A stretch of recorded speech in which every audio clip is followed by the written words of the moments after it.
আজকে সকালের শুরুটা আবার চায়ের সঙ্গেই হলো। রান্নাঘরে অলরেডি ঢুকে পড়েছি, রান্নার প্রস্তুতিও সারা। ডিমের ঝোল হবে আর হবে পনির রাইস। আমার ছেলে একদম ডিমের ঝোল পছন্দ করে না, তাই তার জন্য বানাবো পনির রাইস। আর এই দেখো, পনির রাইসের জন্য বাসমতি চাল বার করে নিলাম, আর 2 হাঁড়িতে 2 রকম ভাতের জন্য চাল রেডি করে নিয়েছি। ভাত তো এইদিকে হচ্ছে, কর্তামশায় কলেজ রয়েছে, আর আজকের খুন্তিটা আমি নাড়ছি না। দেখো আজ আমার রান্নাঘরে কে।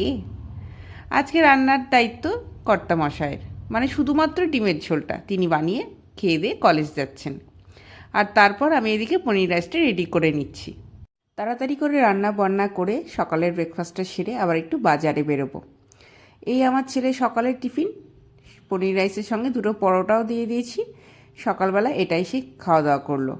তারপর আমি রেডি হয়ে ঝোলা হাতে চললাম বাজারের উদ্দেশ্যে। বাজারে অলরেডি ঢুকে পড়লাম, প্রচণ্ড ভিড়। মাছ নিলাম কিছু, আর নিলাম কিছু সবজিপাতি। তারপর সরাসরি বাড়ি এসে তোমাদের দেখাচ্ছি কী কী বাজার করলাম। আনলাম একটা ম্যাঙ্গো জেলি, আর আনলাম কিছু বাসন মাজার সাবান, ঠিক এতগুলো। আর সবজির মধ্যে তেমন কিছুই নিইনি, নিয়েছি আলু, পেঁপে আর ধনেপাতা। আর মাছ নিয়েছি খয়রা মাছ আর চিংড়ি মাছ, সেগুলো ধোয়া ধুই চলছে। চলো এবার কাজকর্ম সারে আজকের মতো